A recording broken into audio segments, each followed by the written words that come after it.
Ayun, ito po yung ating blotter natin. So, yan, medyo ano na po yung mga dahon niya. Hindi na po masyadong ano. Yan. Parang nangalaglag po yung dahon niya. Pero sabi po ng kaibigan ko, ganito po daw talaga siya. Nalalaglag yung mga dahon.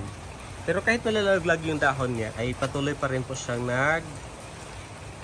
namumulaklak. At araw-araw po talaga siya namumulaklak. At ayun.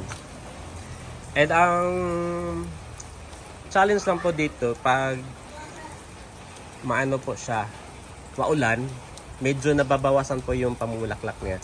So pag mainit o maaraw, so mas marami po yung mga bulaklak niya. At saka darker po yung color ng bulaklak niya. So yun po siya. Ayan. So medyo maulan-ulan ngayon, pero ngayon lang naman siya umaga umulan. Malimit po yung bulaklak niya pag umulan ng gabi, tapos kinaumagahan, hindi po siya makapamulaklak ng marami. So nababawasan po yung ano. And meron po ako doong mga yan, mga seedlings po yan. And bagong puno po yan. So in case mamatay po ito, so matatapos na po siya. Ayan, so meron tayong reserve. So ito, na-reserve po na siya. So marapit na po siya mamulaklak din. Tingnan nyo, may ano na po siya dyan. Ayan, mapit siya. Pinakapit ko lang siya, lagyan ko lang ng straw. Ayan, yung mga ano niya dyan. Ayan, bulaklak po yan. Pagiging bulaklak yan. Ayan. At tatlo po yung na-reserve ko. Pinalagyan ko lang siya ng straw para kakapitan po niya. Pag makakapit po yan, pag akyat po ng taas ay dito mag-ano na po siya. Mag-spread out. So yun. So ito ay ano, wala pa tong 1 year. Kasi natanim ko to mga last June 2024. And yung unang bulaklak niya is after 2 months. Last week of August 2024. And hanggang ngayon, ayan, patuloy pa rin siya na bulaklak. At yung mga hindi ko nakuha na bulaklak ay nagiging bunga siya. Ayan. At yan, pag natuyo na siya, yan. At iniipon ko yan. Ang dami kong naipon ng mga mga bunga po niya na and yun, namimigay din po ako ng mga kapitbahay namin dito pag may nanghihingi po ng seeds. And yun, dito po yan. Ito naman po isa sa ating na-reserve. Yan, kapit na po siya. And yun, wala na po siya makapitan kasi hanggang lang dyan. So gagawin natin ay tatalian po natin yan papunta doon para may makapitan pa po siya.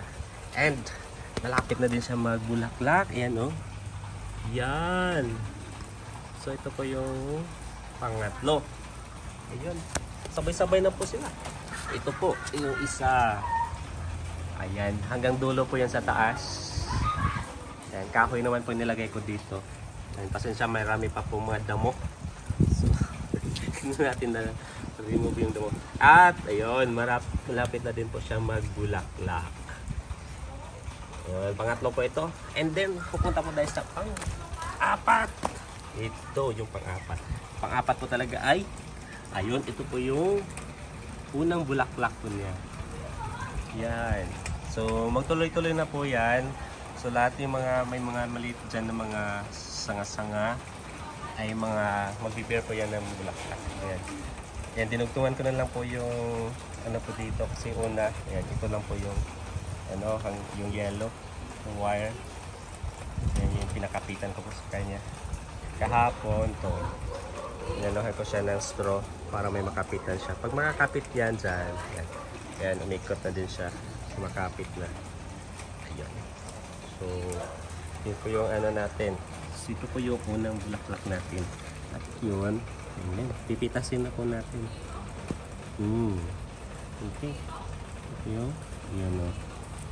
So, marami pong benefits po ang blotter natin.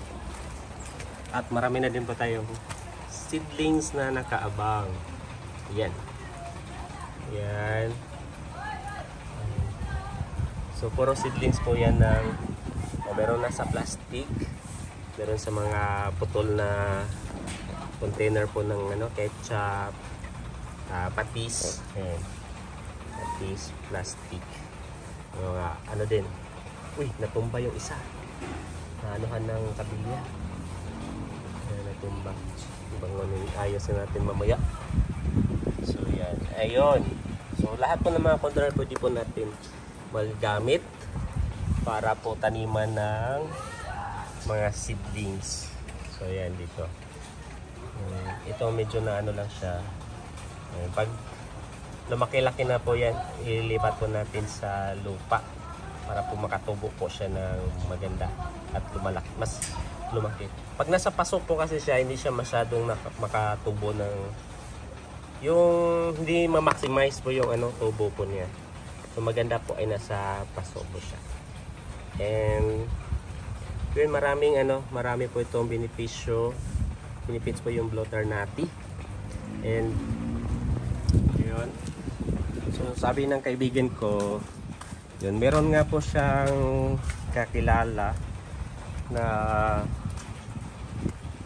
doon sa kanila. Ang nangyari po ay may heart problem. So nagsimula na pong namanas po yung paa po niya. Iba na po talaga din yung mukha po niya dahil sa kanyang sakit. So ang ginawa lang po nila ay ayun, inaraw-araw po ito. So ginawa na po niyang tubig. So yung po sa malamig na tubig, mainit na tubig. Yung ang ginagawa ko po dito na na formula ay 1 litro, 20 peraso po na bulaklak sa 1 litro na tubig.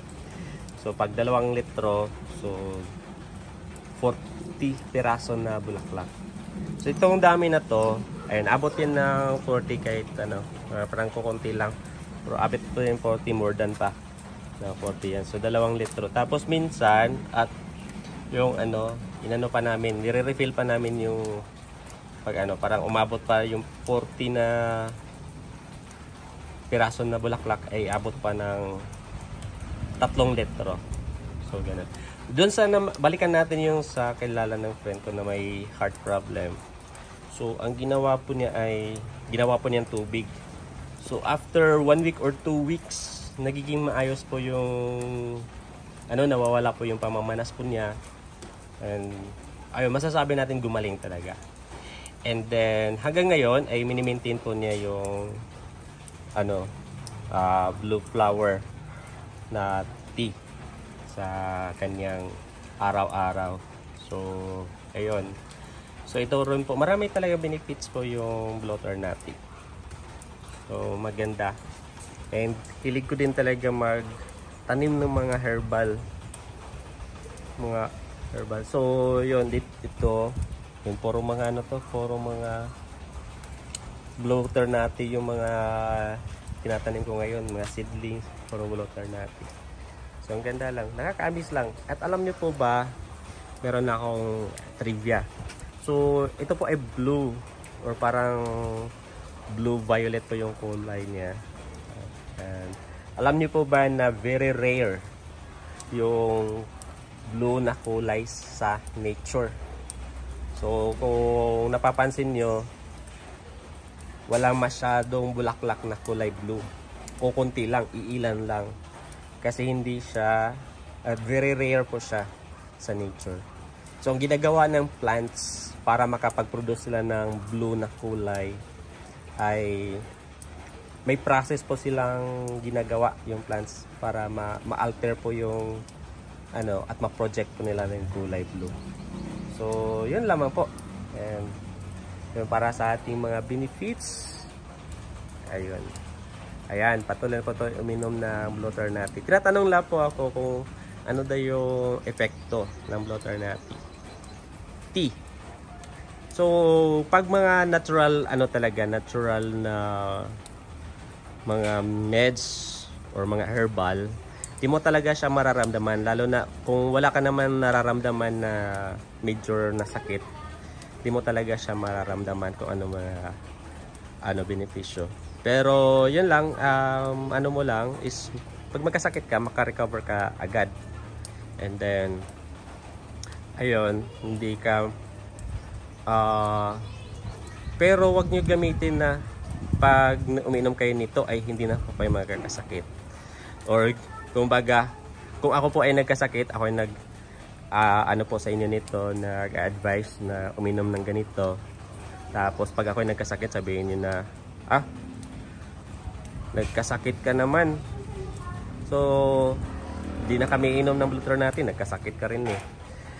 So, kumbaga, bakit po tayo lumalapit din sa doktor? Ang doktor nagkakasakit din, di ba? So, parang ganun lang ng logic. So, yun lamang po. And, ang ganda po ng mga bulaklak ko. Ayan. So, may mga butil pa siya ng mga tubig. Okay, maraming salamat po and see you po on the next video.